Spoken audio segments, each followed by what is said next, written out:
Hello everyone, it's Kari.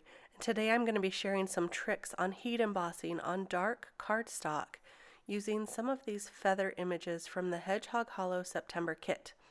These feather images are the perfect ones to show you these techniques and tricks for blending heat embossing on some dark cardstock. So you can see there's quite a few of these larger ones that I'm going to be using today.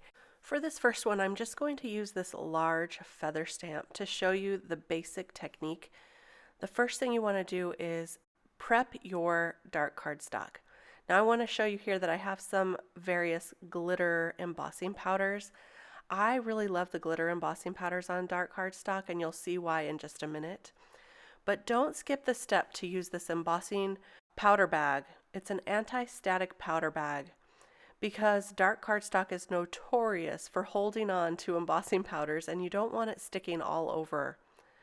So I'm going to use some VersaMark ink, which is a sticky embossing powder, and we'll just pour this we'll use this same color for this entire feather here. And this is Everything Glitters But Rose color, I believe, and look how beautiful that shows up on the black cardstock. Now, for the second one, I want to show you how the difference between different blending techniques with embossing powders. So I'm going to use the embossing powder bag again and get that really well powdered before I stamp on these images. I'm using the MISTI because I'm going to actually stamp this twice so that I get a really good impression with the VersaMark ink. For the first one, I did not stamp it twice, and you saw, maybe you didn't see, but there was a piece in the middle that didn't quite get all the embossing powders. For this one, when I double stamped with the VersaMark, it worked out so much better. So I am just going to take some various glitter embossing powders. Now these ones here that I'm showing, I got at a stamp fair quite a while ago. I don't even know where you can purchase these. If I can find them, though, I will link them below in the supply list. So this first one I'm using is a turquoise color, and then I will use this purple on the next section here. And each time I'm pouring the embossing powder on, and then I am funneling it back into its own jar before I use the next color. This way you don't get a mixing of all the glitters, and you can save that embossing powder for later use. So now I'll just heat set that, and you can see that there is quite a bright, beautiful, vibrant color on this black background. It's really, really pretty, and it's fun to change up the colors, but you can see on that one I did get a harsh line on that feather there between the two colors. So I wanted to show you a different way, which is actually my favorite way, for blending the embossing powders.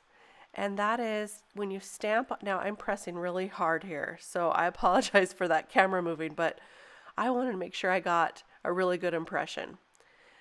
This is my favorite though. Using this Nuvo spoon, I am able to put a little bit of that embossing powder on, and it just kind of, instead of making a harsh line, it will blend those together so much better. As you can see, it makes an organic looking blend.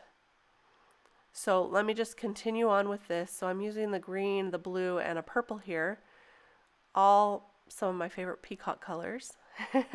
And I am just going to tap that off and go ahead and heat set that, and you will see the difference and how beautiful and organic that looks when you do it this way.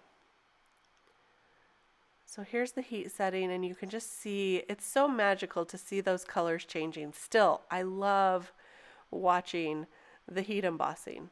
So see the difference there? This one is much more harsh, and this one is much more smooth blended. So I'm going to try again the entire feathered background, and this time I'm going to do a little bit different of a technique.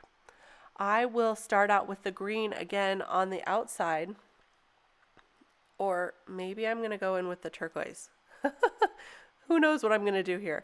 Anyway, I have a variety of colors, and I'm just going to go around the edges with this color.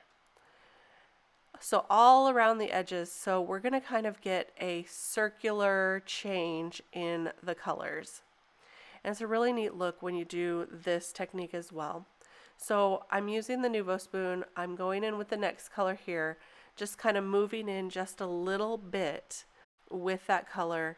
And I'm careful to knock that off on the outside so it doesn't cover the feathers on the inside, if that makes sense.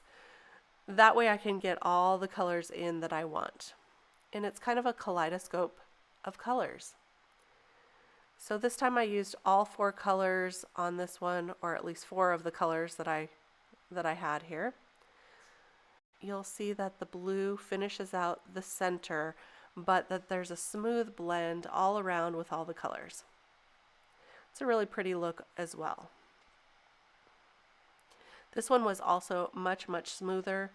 I do like using the MISTI so that I can use that VersaMark ink twice. But here you can see the difference again in the variety that you get. So I'm going to continue on, but I did find that the glitter kind of went everywhere. But this Nuvo brush works really well in getting that glitter swept off my work surface here.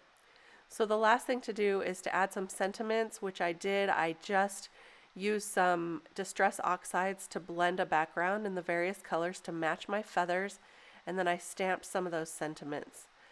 I did leave a small white border around the edges, and I did get some embossing powder extra on this one, so I used my Tombow eraser, the sand eraser, and then a Copic multi-liner just to cover that up. That's one of the beautiful things about doing a dark background, is you can fix all those mistakes with a black marker. So here are some of our finished cards here using some of those sentiments. I also used a large thanks die on this one with the border stamps. Here's our beautifully blended peacock feather with one of the sentiments. On this one I used some foil paper behind that and popped it up right on top so that you get kind of a peekaboo effect. And I tried that same technique on one of these peacocks and it turned out so pretty. So I hope you got inspired on trying some of your embossing powders on some dark cardstock. These are really fun to play with.